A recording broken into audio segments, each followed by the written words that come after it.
আসসালামু আলাইকুম। এইমাত্র মানিকগঞ্জ থেকে আসলাম, বন্ধুর বাসা থেকে। আপনাদেরকে শুভেচ্ছা জানাচ্ছি। আজকে একটি রুদ্ধদ্বার রুদ্ধদ্বার বৈঠক শেষ করে অবশেষে মেয়েকে রাজি করে চলে আসলাম। বিষয়টা হলো, বন্ধুর মেয়ে একজন ছেলেকে ভালোবাসতো। তো ভালোবাসার মাঝে এই প্রায় 13-14 মাস যাবৎ ছেলে উধাও। ছেলে তার আর কোনো খোঁজখবর রাখে না। তো ভাই মেয়েটি পড়াশোনা শেষ করে সরকারি একটা চাকরি পেয়েছে, চাকরি করতেছে 3-4 মাস যাবৎ। হঠাৎ করে তার বিয়ের প্রস্তাব আসলো সেই ছেলের গার্জিয়ান তরফ থেকে, কিন্তু মেয়ে রাজি ছিল না। যাই হোক, বন্ধু আমাকে বললেন, তুমি একটু আসো, কথাবার্তা বলো। তো আমি গেলাম। যাওয়ার পরে আমার সাথে আরও একজন ভদ্রলোক ছিল, তার নাম নিশিকান্ত। যাই হোক, হিন্দু ভদ্রলোক, খুব ভালো মেজাজের লোক। আমি মেয়েটার সাথে কথা বলার সময় তিনি সেই মেয়েটি আমাকে বললো, আঙ্কেল কী জন্য আসছে? বললাম যে এই ঘটনা, তোমার আব্বা তো আমাকে আসতে বলছে এই কারণে, আমি সেই জন্য আসছি। তুমি নাকি বিয়েতে রাজি না? হ্যাঁ, আমি তো বিয়েতে রাজি না। কারণ যে ছেলেটা আমার জন্য বিয়ের প্রস্তাব পাঠিয়েছে, ছেলেটার সাথে আমার আগে খুব ভালোবাসা ছিল। 13-14 মাস যাবৎ উনি আমার কোনো খোঁজখবর রাখেন না। আমি অনেক চেষ্টা করছি তার সাথে কথা বলার জন্য, কিন্তু সে খোঁজখবর রাখে না। কাজেই আমি এই বিয়েতে রাজি না। এ তো বসন্তের কুকিল। সে এখন দেখছে আমার চাকরি বাকরি হয়েছে, এখন সে বিয়ের প্রস্তাব, আমি বিয়েই করবো। বসন্তের কুকিলকে আমি কাছে নিব। আমি তখন বললাম যে বসন্তের কুকিল তুমি বলতেছো, বসন্তের কুকিল সম্পর্কে তুমি কিছু জানো? ভাগ্যিস এই বিষয়টা সম্পর্কে আমার কিছুটা ধারণা ছিল। মেয়েটি বললো যে আমি যতটুকু জানি বসন্তের কুকিল মানে সুসময়ের বন্ধু। হ্যাঁ, এটা ঠিক আছে। তো এই সম্পর্কে একটা প্রবন্ধ আছে, এটা কার জানো কি? সে বললো যে হ্যাঁ জানি, এটা বঙ্কিমচন্দ্র চট্টোপাধ্যায়ের একটা প্রবন্ধ, বসন্তের কুকিল নামে। তুমি কিছু জানো এই সম্পর্কে? তোমার চিন্তা ভাবনা সঠিক আছে, তুমি সঠিক জায়গায় আসো, এটা আমি মনে করি। এই জন্য তোমাকে ধন্যবাদ। তারপরেও তোমাকে বলবো, আমি বিষয়টা যেহেতু তুমি বললা বসন্তের কুকিল, এ বিষয়ে আমি 2-4টি কথা আমি তোমাকে বলবো। যাই হোক, এই বিষয় বৃত্তান্ত তার কাছে আমি বলেছি, কী বলেছি সেটা আমি আপনাদের সম্মুখে উপস্থাপন করছি। বাংলা সাহিত্যের অন্যতম একটি তারা হলেন বঙ্কিমচন্দ্র চট্টোপাধ্যায়। তিনি 1838 সালে উত্তর 24 পরগনা জেলার নৈহাটি শহরের কাছে কাঁঠালবাড়ি গ্রামে জন্মগ্রহণ করেন।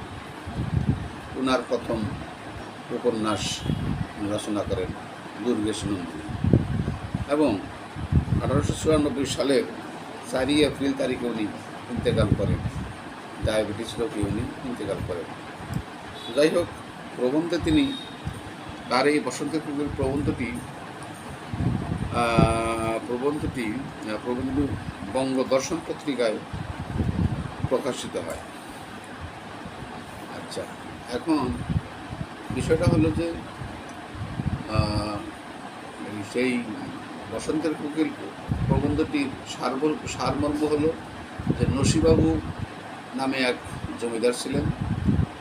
যখন জমিদারির খাজনা আসলো, তখন মানুষ তার বৈঠকখানায় ভিড় থাকতো, খোঁজখবর রাখতো। নসিবাবুর সমস্ত খোঁজখবর, নসিবাবু কখন কী করে না করে সব কিছু খোঁজখবর রাখতেন সেই পাইক ক্রেতারা।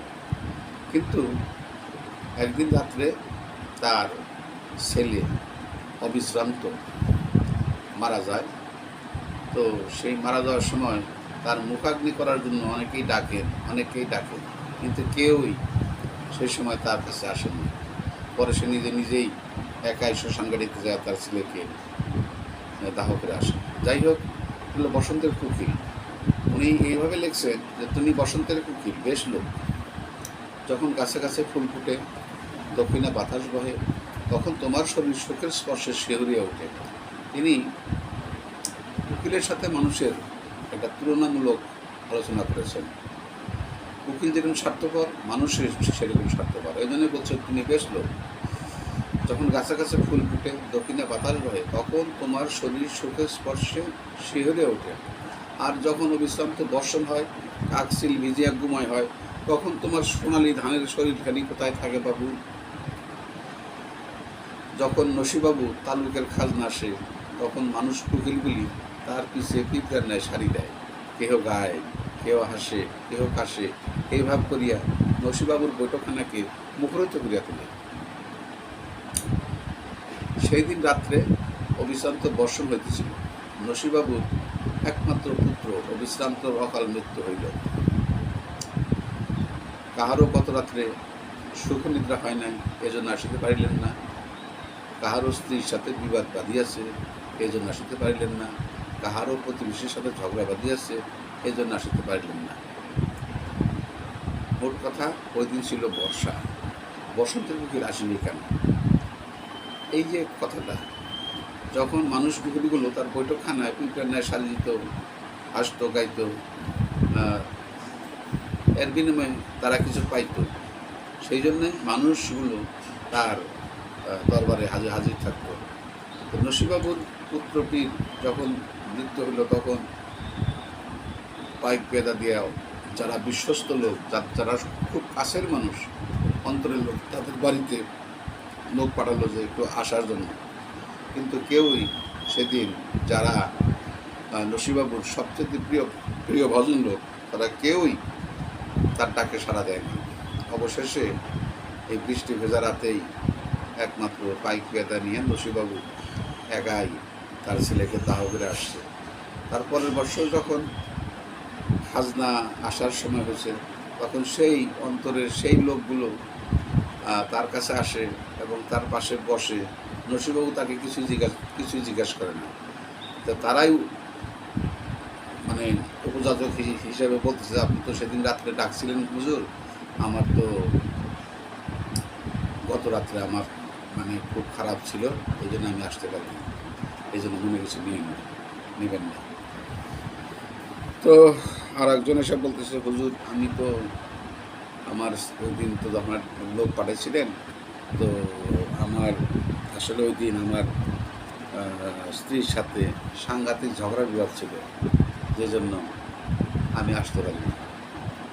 তো আর একজন এসে বলতেছে যে হুজুর কি বলবো, আসলে ওই দিন রাত্রে আমার এক প্রতিবেশীর সাথে আমার প্রচণ্ড ঝগড়া হয়। ঝগড়ার এক পর্যায়ে প্রায় মারামারির উপক্রম হয়ে যায়। কাশীনাথ না থাকলে হয়তো বা আমি মারি খাইতাম, যে কারণে আমি আসতে পারিনি।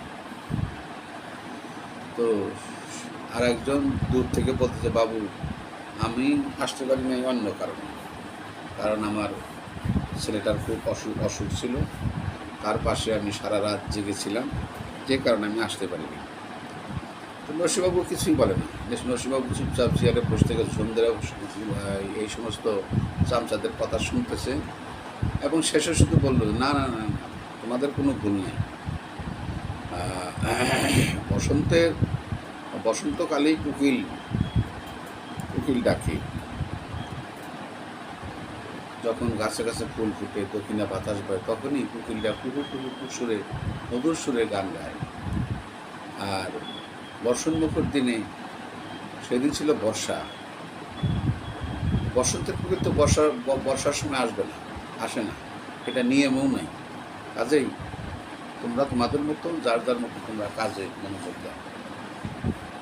তো এই যে প্রবন্ধটার অংশটা আমি বললাম, যেটা আমার মুখস্থ ছিল, এই প্রবন্ধটা আমার অনেক প্রিয় ছিল। তো আজকে আমি সেই মেয়েটাকে যখন এই বিষয়টা বুঝাইতে সক্ষম হলাম, তখন মেয়েটি বললো যে আঙ্কেল আপনি আমাকে কী বলেন? তখন আমি বললাম যে দেখো, তুমিও চাকরি করো, ছেলেটিও চাকরি করে, যদি তোমার কোনো শর্ত থাকে সে শর্তটা দিতে পারো। তবু আমি চাই বিয়েটা হয়ে যায়। তখন মেয়েটি বলল যে আঙ্কেল আমার একটা শর্ত আছে। আমি বললাম কী শর্ত বলো? আমি যেখানে থাকবো তাকেও আমার সাথেই থাকতে হবে। অবশ্যই থাকতে হবে, কিন্তু আমি কখনো শ্বশুর বাড়িতে যাব না। আমি শহরে থাকবো, আমার সাথে যদি থাকে আমি তাতে রাজি আছি। এখন দেখুন একটা বিয়ে শাদীর ব্যাপার। তো তখন আমি বললাম তুমি শুধুমাত্র বিয়ের দিন বউ ভাতের দিন তুমি তাদের বাড়িতে থেকো, তারপর তোমার চাকরি, তুমি যেখানে চাকরি করো সেখানে তুমি থাকবা, সেখানেই তোমার হাজব্যান্ড তোমরা দুজনে একসাথেই থাকবে। তাহলে ঠিক আছে, আমি আমি কথাটা যদি নশ্বর হয় তাহলে এখনই বলেন, কথা যদি নশ্বর না হয় তাহলে আমি রাজি আছি। আমি বললাম যে মা তুমি চিন্তা করো না, আমি এই বিষয়টা দেখতেছি এবং আমি তোমার আব্বার সাথে কথাবার্তা বলতেছি এবং ছেলের আব্বার সাথেও কথাবার্তা বলবো, সবার সাথেই ফ্রি এবং ফ্র্যাঙ্ক কথাবার্তা বলেই এই বিষয়টা আমি নিষ্পত্তি করার চেষ্টা করব। তারপরে সেই বৈঠক, রুদ্ধদ্বার বৈঠক শেষে আমি বের হলাম। বের হওয়ার পরে ওই মেয়ের বাবার কাছে আমি বসলাম, আমার বন্ধু, বললাম যে বন্ধু এই ঘটনা, তুমি তোমার অভিমত। তো বন্ধু বললো যে আমার কোনো অভিমত নেই, মেয়ের যে অভিমত সেই অভিমত। যাই হোক, এই সংবাদটা যারা প্রস্তাব নিয়ে আসছে তাদের কাছে উপস্থাপন করলাম। তারা মোবাইলে কথাবার্তা, অনেকগুলো কথাবার্তা বললেন, বলার পরে বলল ঠিক আছে আমরা রাজি। যাই হোক, এখন শুধু বিয়ের ক্ষণ তারিখ নির্ধারণ করার কথা। ক্ষণ তারিখ নির্ধারণ হলে আপনাদের সহ নিমন্ত্রণ কিংবা দাওয়াত দিয়ে নিয়ে যাব সেখানে। আপনারা সবাই সেই পরিবারের জন্য, সেই নববধূর জন্য, বিয়ের জন্য প্রাণ ভরে দোয়া করবেন যেন তারা সুখে শান্তিতে বসবাস করে। আর আপনাদের এই ধরনের যদি কোনো সমস্যা আছে, আমাদের দেশে অনেক ঘরে ঘরেই এই ধরনের অনেক সমস্যা আছে, মেয়েদের অনেক সমস্যা থাকে, তারপরেও বাবা মা ইচ্ছা করে তার মেয়ের সুখের দিকে চেয়ে অনেক কিছু করেন। যাই হোক, আপনাদের সকলের শুভকামনা, আপনাদের সকলের প্রতি শুভকামনা রইল। পাশাপাশি আপনারা আমার জন্য দোয়া করবেন। আমি একটা কথাই বলেছি, আমি যা কিছু করি, যা কিছু ভালো লাগে, আমার যা কিছু মনের মধ্যে উদয় হয় আমি আপনাদের সাথে শেয়ার করি। আমি কখনো এই কথাটা বলি না যে আমার এইটা আপনারা শেয়ার করেন কিংবা এটা করেন ওটা করেন, এটা আমি বলি, এটা আমি বলবো না।